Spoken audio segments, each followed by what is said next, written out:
I now know that's where the magic happens. It doesn't happen in that comfortable place where everybody's agreeing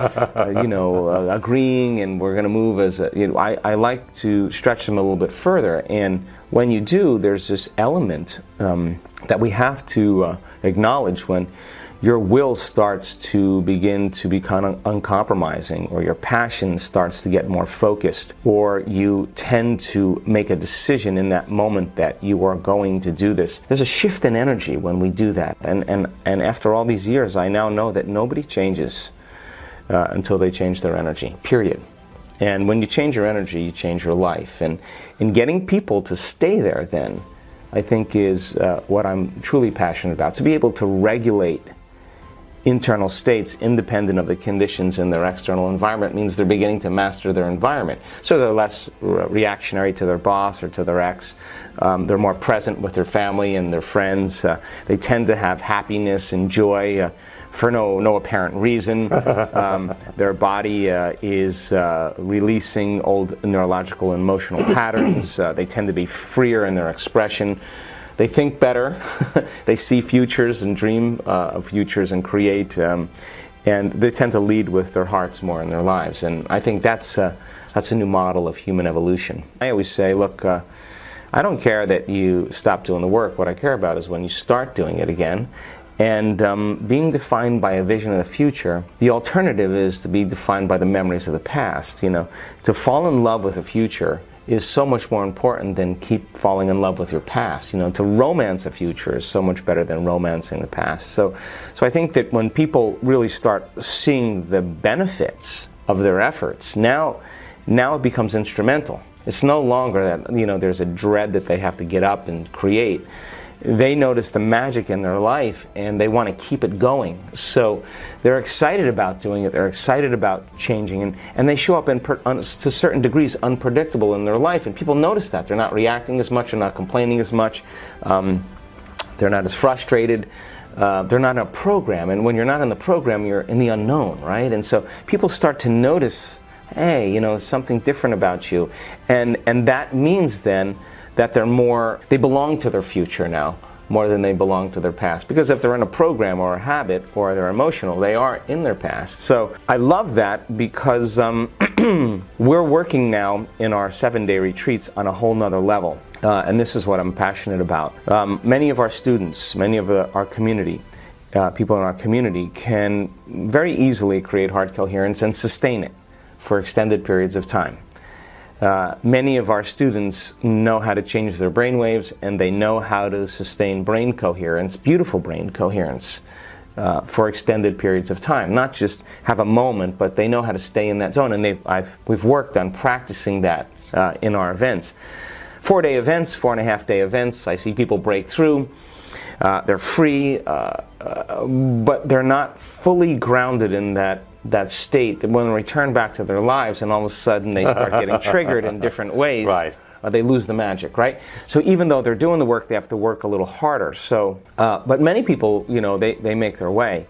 But I thought, my goodness, well, they've worked hard in creating these type of internal states, and why not after 4 days when they break through, instead of sending them home, keep them for 3 more days, see if we can anchor this in their brain and body and challenge them to a whole nother level. And so we've created these challenge activities where they're not sitting in the room with their eyes closed. There's great music playing, they're with their friends and community, and everything is easy for them to concentrate on their inner world, right? Because the music's great, they're disconnecting from their environment, they're forgetting that they have a body, they're not in an appointment or thinking about time, and that's when the magic happens. So then I thought, well, let's put them in circumstances or situations that would challenge them to feel some emotion like anxiety, fear, or worry, to challenge them to feel uncomfortable, and see then in that moment with their eyes open, and let's see if they can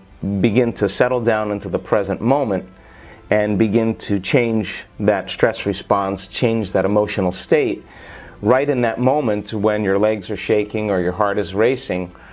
And if you are able to do that and settle down and move through that experience, a few things would happen. Number one is that you would probably realize that this is where you normally stop in your life and you've just moved further.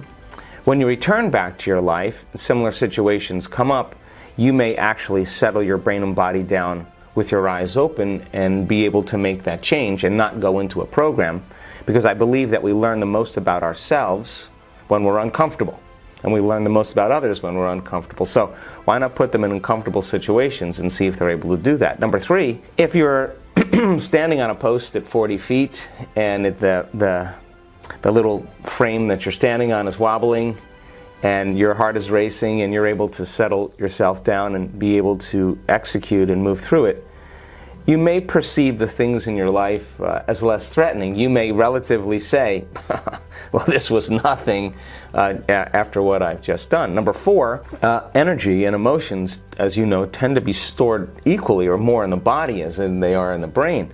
So as a person moves through their own fear, their own level of endurance, they think they can't go any further. They think it's about physical strength or think about physical endurance. It's not. It's about will. It's the mind that actually takes us there. And you train those people, then it makes sense that if they're able to do that to a certain degree, that could possibly become a new state, because as they get rid of that or as they overcome that emotion, there's a liberation of energy. And that liberation of energy is available energy for them to design a new destiny. It's that energy being released from their past into the field. Now, that energy is chaotic energy, no doubt about it. But if they're still doing the work and we're still working with that energy, well, when it comes time to heal, or when it comes time to heal another person, or when it comes time to invest your attention and energy into the future, you have the available energy to do it. So it's almost been like an accelerator, an evolution of what we've been doing. And imagine people who have handicaps, that have spinal cord injuries, MS, lupus, chronic pain, all peripheral neuropathies. They could say, geez, I have a handicap. I don't think I can do this. But if you have a community of people that are cheering them on, that are all in love with them and in love with them going a little bit further, and there's no competition, there's collaboration, there's cooperation, there's an environment, an energy of support. And those people actually say, I'm just, for now, not going to see myself as handicapped. Well, that moment where they're not their identity, their known identity, is when they start becoming transcendental. That's the moment they start realizing that they could probably make some changes a little further than they ever thought they could make, and they would never have that thought until they've had that experience. Because once they have that experience, they can't return back to their life business as usual, because they now know. And once you know, you can't not know. And so we've seen people, we just witnessed it in our event we just did in Berlin, with crutches, with canes, in wheelchairs, with Parkinson's, just go way further than they've ever gone before. And some of those people, combining with the inner work that we're doing, have left their thrones, have left their wheelchairs. Not one, not two, not three, not four. Many people have just dropped their crutches and canes. They don't need them any longer, not because they're trying to be positive. That's not it, because that's not the message here. It's that they're in a new state of being, and their leg is less restricted. They can feel their toes. They're able to move their arms. Something has shifted, and now they latch on to the feedback. And then once they latch on to the feedback, now they want more of it, right? And that's, I think, when they begin to make the best and the greatest strides. There's a high probability, not always, but the majority of the time, there's a biological upgrade that goes on. Because the nervous system is processing. I mean, the higher the amplitude, the higher the energy. So, and you can't have energy without consciousness. So they're more conscious, they're more aware. But it's not they're aware of what's going on in their environment when they're doing the meditation. They're aware of what's going on between their ears. They're not visualizing, imagining, mentally rehearsing any longer. They're having an inward experience that feels like it's more real than any experience that they've ever had in their life. And if experience enriches the brain, and it does, and experience produces emotions, then the inner event tends to be more profound than the betrayal, the shock, the trauma. And we could say in a moment the past is washed away. There's some type of reorganization that takes place almost instantaneously. Now, that's important to me because there's a few paths that we go. I mean, one path is you keep shaving down the personality, you keep shaving down the ego, you keep working with the programs, and we all do that. You know, that's the work that we do. And we tend to do it, and it takes time.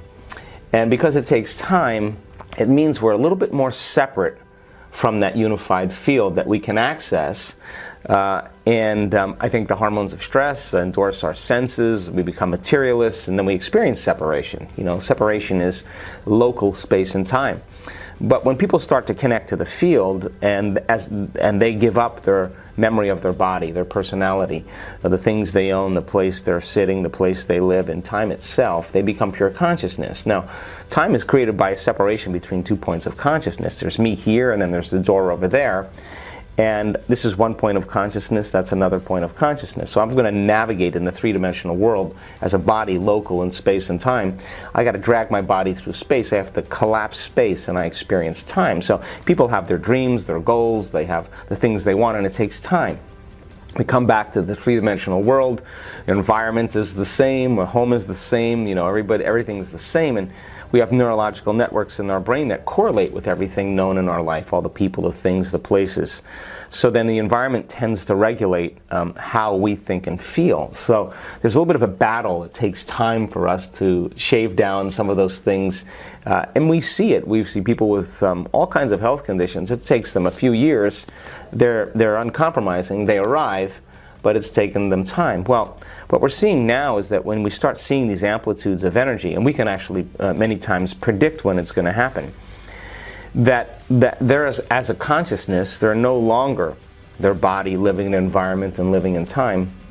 They've disconnected from all of those elements. And if you're not your body, and if you're not your personality, and you're not the memory of your identity, and your cell phone, and your possessions, and where you live, and time, your appointments, the only thing you're left as is consciousness and awareness. And so when people begin to connect to that field, and they begin to pay attention to it, to experience it, to stay present with it, to become more aware of it, and they have the laxity of time that we're in a retreat and there's just nothing else to do, and they really, really get sincere and put their attention on it, they start to connect to that field. And as they connect to that field, it is an intelligence, it is a consciousness, it is an awareness, it's an energy. And as they begin to experience greater and greater degrees of oneness and wholeness, because that's its signature, they experience more wholeness, they experience less separation. So then as you move closer to it, you have the free-willed consciousness called the human being, a soul on the journey, and you have the consciousness of the field.